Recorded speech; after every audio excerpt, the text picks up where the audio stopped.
He used to kiss my forehead and call me his peace. He had no idea that the woman he whispered those words to was the same woman quietly holding his entire financial world together. He made one mistake that most arrogant men make. He forgot that accountants never lose receipts. Before I tell you this story, I need you to do one thing. If you believe that the quietest people in the room are often the most dangerous, hit that like button right now. Subscribe if you're new here, and stay with me until the very end, because this story has an ending that even I didn't see coming, and I lived it. I want to start by telling you who I was before him, because I think that matters. My name is Nadia. I grew up in a small apartment with my mother, Dolores, who worked double shifts at a linen supply company so that I could go to school without worrying about lunch money. She used to say, "Nadia, you have a mind like a steel trap. Don't ever let anyone convince you to leave it open." I didn't fully understand what she meant when I was young. I do now. I studied accounting because I loved the logic of numbers. Numbers don't lie. They don't change their story depending on who's in the room. They sit there, fixed and honest, and if you're patient enough, they will always tell you exactly what happened. I became a forensic accountant, the kind of person companies hire when they suspect money is going somewhere it shouldn't. I was good at it. Quietly, precisely good at it. I had no flashy reputation, no corner office. I had a desk by the window, a mentor named Winston who trusted my instincts, and a life that was small but completely mine. And then Gerald walked into it. I met him at a charity auction I attended on behalf of my firm. It was not my kind of event. Too many people, too much cologne, too much noise. I was standing near the back with a glass of water I wasn't drinking, reviewing a client file on my phone, when someone said, "You look like someone who actually reads the fine print." I looked up. Gerald was standing there in a dark suit, smiling like a man who had never been told no. He was a real estate developer, self-made, or so he claimed, and he had this quality that I can only describe as focused warmth. He made you feel like the most interesting person in the room. I know now that it was a skill he practiced. That night, it felt like a gift. We dated for 2 years. And I want to be careful here, because it would be easy to say it was all a performance from the beginning. It wasn't. There were real moments. Sunday mornings when he made terrible coffee and we sat on the balcony and talked about nothing important. Evenings when he'd come home stressed and I'd sit beside him and just be quiet. And he'd say, "I don't know how you do that. Just make the noise stop." I loved him. I loved him the way a woman loves when she's spent most of her life being invisible, completely, carefully, and with everything she had. And because I loved him, I helped him. Not in a way that anyone would notice. I didn't sit in meetings or put my name on proposals, but in the evenings, at the kitchen table, I reviewed his contracts. I caught a zoning error that would have cost him a major development deal. I restructured the financial reporting for his firm so that it looked clean and credible to investors. I flagged 3 separate agreements that had liability clauses buried so deep that his own lawyers had missed them. I did all of this because we were a team, because I believed that what was his was mine, and what was mine was his. I believed that completely. I was wrong about that completely. The first sign was subtle. He came home one evening and sat in the chair across from me instead of beside me. I asked if something was wrong. He said, "Nothing you'd understand." Not "nothing, I'm just tired," not "long day, I'll tell you later." He said, "Nothing you'd understand." And then he picked up his phone and left the room. I told myself I was reading too much into it. I told myself that successful men get distant when they're under pressure. I told myself a lot of things that year. The receipts started appearing. A jewelry store I didn't know, a hotel in the city I'd never been to with him, a perfume on the collar of a shirt he said he wore to a contractor meeting. Each thing, by itself, was easy to explain away. Together, they were a ledger, and I was a forensic accountant. I knew how to read a ledger. I confronted him on a Tuesday evening. I didn't cry. I didn't raise my voice. I sat across from him at the same kitchen table where I had quietly saved his business more times than he ever acknowledged, and I asked him plainly what was happening.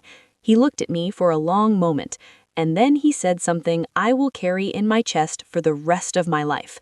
Not because it broke me, though it did, but because it told me exactly who he had always been underneath the Sunday mornings and the soft words. He said, "Nadia, let's be honest with each other. You were never the kind of woman men show off. You were the kind they'd keep in the background." He told me he was marrying someone else, a woman named Clara, the daughter of a prominent property developer whose land holdings could double the footprint of Gerald's firm overnight. He told me it was a practical decision. He told me I should understand because I was smart enough to. And then he told me the part that knocked the air completely out of my lungs. The financial work I had done, the restructured reports, the investor presentations, the contract analysis, had been formally attributed to a ghost employee in his firm's records, a name that didn't exist. 2 years of my expertise, my late nights, my professional instincts, quietly absorbed into his company's history as if I had never touched it. He had not just cheated on me, he had stolen from me. He had taken my mind, my skill, my professional identity, and he had erased my name from all of it. I sat very still for a very long time after he left the room. Then I got in my car, drove to the cemetery where my mother was buried, and sat beside her grave until it got dark. I didn't say anything for a long time. Finally, I whispered, "Mama, I think I handed a wolf the keys to everything." The weeks that followed were the hardest of my life. I am not going to pretend otherwise, because this story is not about a woman who never felt pain. It's about what she did with it. I stopped sleeping properly. I lost weight I didn't have to lose.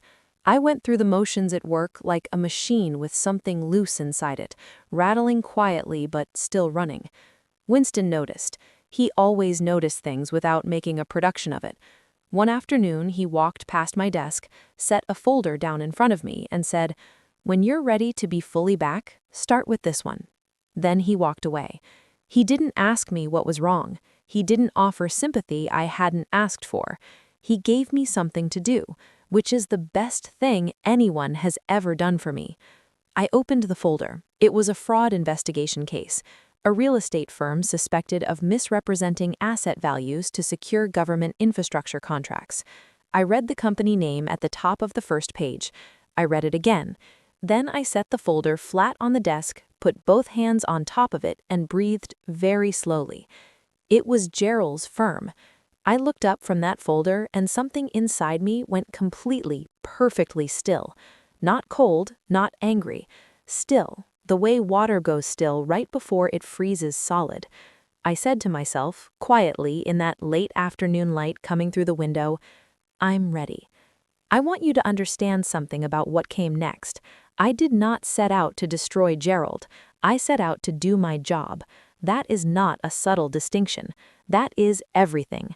Because the moment you make it personal, you make mistakes. And I was not in the business of making mistakes. I was in the business of finding them. What I found inside Gerald's financial records over the following weeks was staggering, even to me. Ghost invoices paid to non-existent subcontractors, land valuations inflated by 30, sometimes 40%, submitted to government housing authorities to secure funding, money cycling through shell companies registered in 3 different jurisdictions, structured specifically to make the trail difficult to follow. It was sophisticated, layered, and deeply deliberate. Patrick, Gerald's business partner, had built the architecture of it. Gerald was the face, the charming, well-dressed front that made investors and government officials feel safe. And underneath all of it, buried in an internal personnel file, was the ghost employee account where my work had been stored for 2 years under a false name, drawing a fictional salary, making my contributions official company property with no legal connection to me. He had not just hidden the fraud from the world, he had built a system that hid me from my own work. Then something happened that I did not expect. Clara reached out to me. She found me through a professional directory and sent a message that said only, "I think we should talk. I think we've both been used." We met at a small cafe on a Wednesday morning. She sat across from me, and I will be honest, I had prepared myself not to like her. She had been easier to see as the other side of my loss than as a full person. But Clara was not what I had imagined. She was composed and careful and quietly furious in a way that I recognized, because I had been wearing that same expression for weeks. Gerald had been using her family's name and their connections to legitimize his firm's credibility with government contractors. The marriage had been his idea, presented to her family as a romantic interest, structured privately as a business arrangement, and she had recently discovered that he intended to dissolve the marriage quietly once the major land deal closed, and his firm had fully absorbed the benefit of her family's reputation. He had planned to discard her the same way he had discarded me. He had simply given her a ring first. She handed me a folder across that cafe table. Inside were private emails between Gerald and Patrick, emails that my official investigation had no legal access to, but that Clara had every right to possess and share. They laid out the fraud timeline in their own words, in their own handwriting, with dates that extended the criminal history further back than I had been able to prove on my own. I looked up at her across that table and thought, we were both instruments he played, but we were not the same kind of woman. She came from power. I came from precision. Together, we were something he had never calculated for. I spent the next 3 weeks doing the most careful work of my career. Every number checked 3 times. Every document cross-referenced. The ghost employee file that erased my contributions, I documented it in full, because it was direct evidence that the fraud had begun earlier than the official timeline showed. By attempting to steal my professional identity, Gerald had handed me the earliest proof of his criminal intent. He had tried to make me invisible. Instead, he had dated his own guilt. The audit report that I assembled was not emotional. It was not written in anger or shaped by anything personal. It was 112 pages of facts, figures, cross-referenced records, and documented discrepancies. It was without question the best work I have ever produced, and it was about to land in the middle of the biggest moment of Gerald's career. His firm was days away from closing a government land deal worth hundreds of millions of dollars. The signing ceremony was formal, public, with press in attendance and government officials at the table. My firm had been appointed as the independent auditor, a routine procedural requirement that Gerald himself had approved without checking who led the team. He had not thought to check because it had not occurred to him that I would be anywhere near his world. That was the thing about making someone invisible. You forget to watch for them. The night before I submitted the report, I sat at my desk for a long time without moving. I didn't feel triumphant. I didn't feel bitter. I felt the specific, clean satisfaction of a woman who had checked every single number and found every single lie. I went to bed and slept properly for the first time in months. The next morning, Gerald walked into that signing room in a beautiful suit, confident and easy, working the room the way he always did. Patrick was beside him, officials were in their seats, cameras were ready, and then the lead government official paused before picking up his pen. He had just received a document flagged for immediate review. The room didn't collapse all at once. It tilted, slowly, the way a ship begins to go before anyone wants to believe it's going. Within hours, the deal was frozen. Regulatory investigators were on site by afternoon. Patrick, with a prior financial misconduct record he had never fully disclosed, immediately began cooperating in exchange for leniency, and cooperation meant pointing at Gerald. The emails Clara had provided became the spine of the criminal case. Gerald's accounts were frozen by end of day. The story ran in the financial press that evening. Gerald called me once. I let it go to voicemail. I never listened to the message. Whatever he had to say, I had already heard the only words of his that mattered, the ones he said at that kitchen table, and I had turned them into evidence. Patrick entered a guilty plea.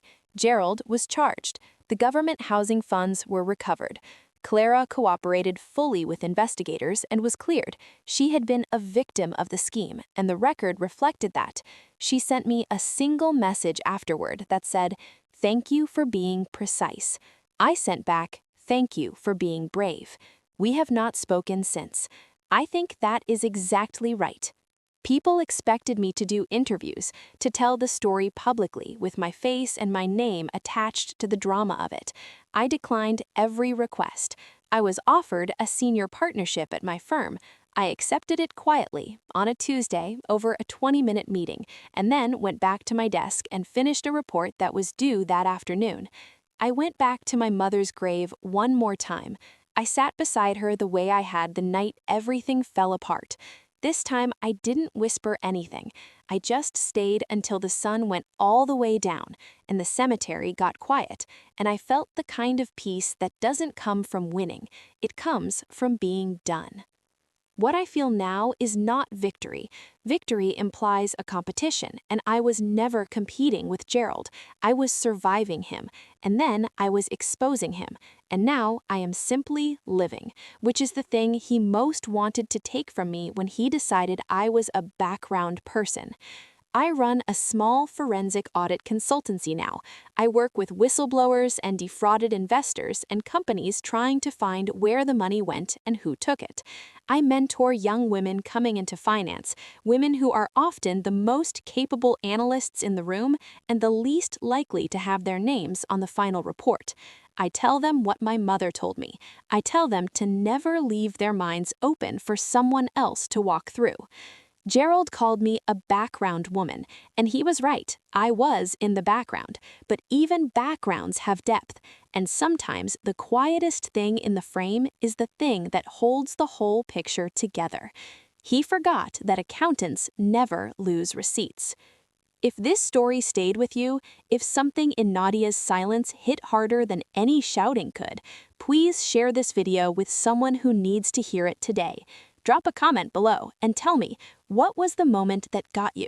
Was it the kitchen table, the cafe, or the signing room? Subscribe right now so you don't miss the next story, because every week I bring you a story that the world overlooked about a person the world underestimated.